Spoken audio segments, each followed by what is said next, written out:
Salam alaikum. On va faire le cours de l'examen neurologique. Pour le rappel anatomique, le système nerveux. On a le système nerveux central et le système nerveux périphérique. Le système nerveux central, on parle surtout du cerveau, d'accord, c'est les deux hémisphères.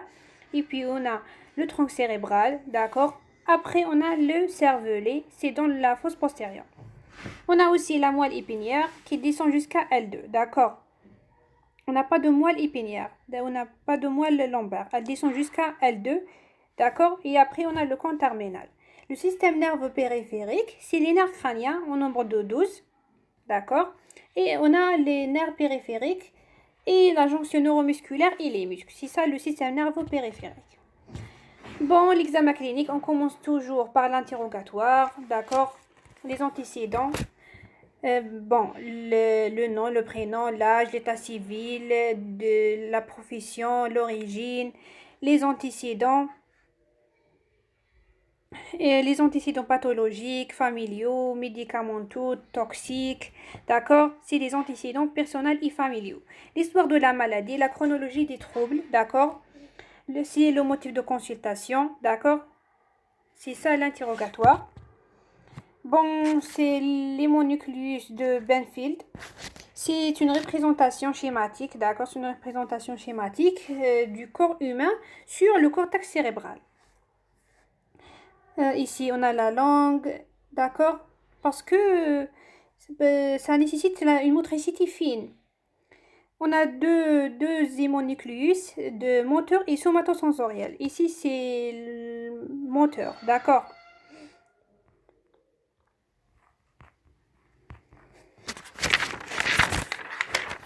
Ici, on parle surtout des dermatomes. C'est quoi les dermatomes? Dermatome, c'est une région innervée par une racine nerveuse. Parce que on parle surtout de dermatomes parce que ce sont des régions innervées par une racine nerveuse.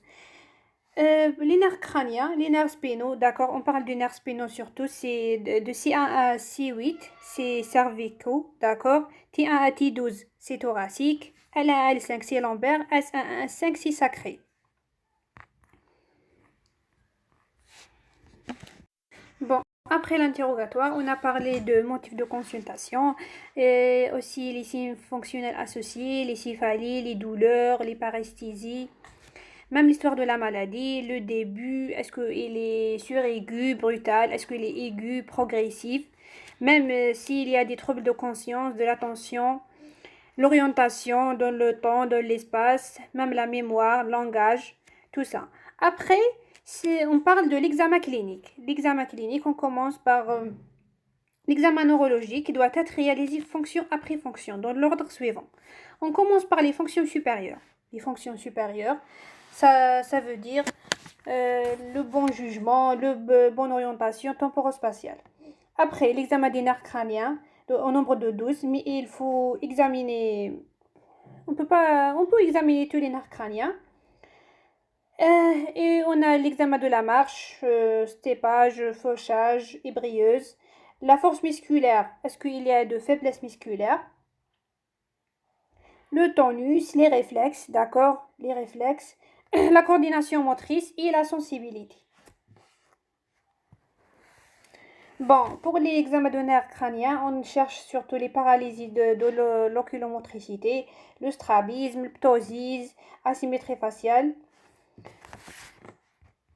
Pour l'examen de la marche et de la station debout, l'examen de la marche, le patient est observé en train de marcher en faisant des allers-retours pour apprécier si sa marche et son maintien d'équilibre sont normaux. D'accord.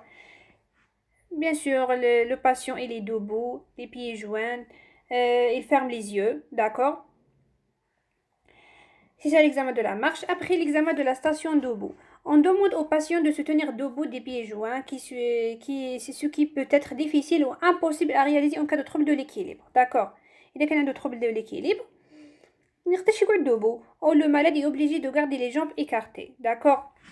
Élargissement de polygone de sustentation. Pour l'examen de tonus musculaire, on parle de l'hypertonie et l'hypotonie. Définition, le tonus musculaire est un état de tension. D'accord. C'est actif. C'est un état actif permanent du muscle strié qui persiste lors de son relâchement. Bien, même on a le relâchement musculaire, on a le tonus musculaire toujours. Il est sous la dépendance d'une activité réflexe d'origine médulaire et subit des variations contrôlées par les centres supramédulaires. D'accord. On parle des centres qui sont supramédulaires, au-dessus de la moelle épinière. C'est les centres cérébelleux dans le cervelet, pyramidaux, d'accord, dans le cortex et extrapyramidaux. Le tonus musculaire est anormal s'il est diminué. D'accord, s'il est diminué, on parle d'hypotonie. S'il est exagéré, on parle d'hypertonie. C'est ça le tonus musculaire. Bon, pyramidal. Pyramidal, on parle surtout de l'hypertonie qui est spastique ou élastique. D'accord? C'est une résistance. C'est quoi l'hypertonie spastique? C'est une résistance qui augmente aux vitesses d'étirement. D'accord? Et quand on relâche le muscle, il revient en position initiale. C'est ça l'hypertonie spastique pyramidale. Extrapyramidale, elle est plastique.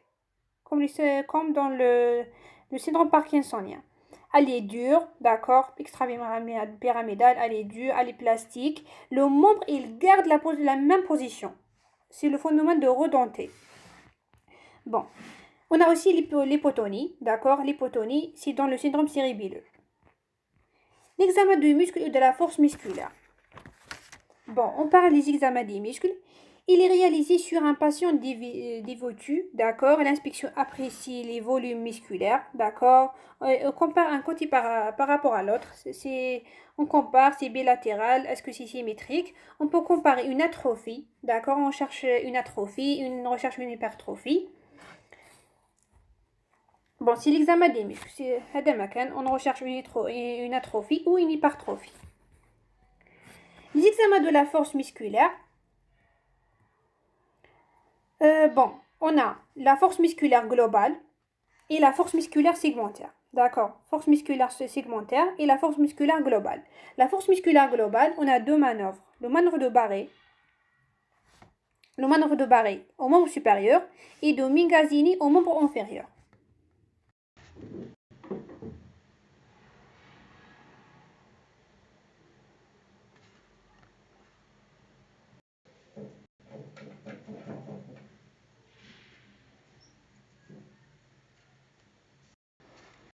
Pour la force musculaire globale, on a dit le manœuvre de Barré et Migazzini, c'est pour rechercher un déficit d'origine centrale, mais le test musculaire muscle par muscle, c'est pour rechercher un déficit d'origine périphérique. Bon, l'examen de la force musculaire globale, on l'apprécie par les deux manœuvres.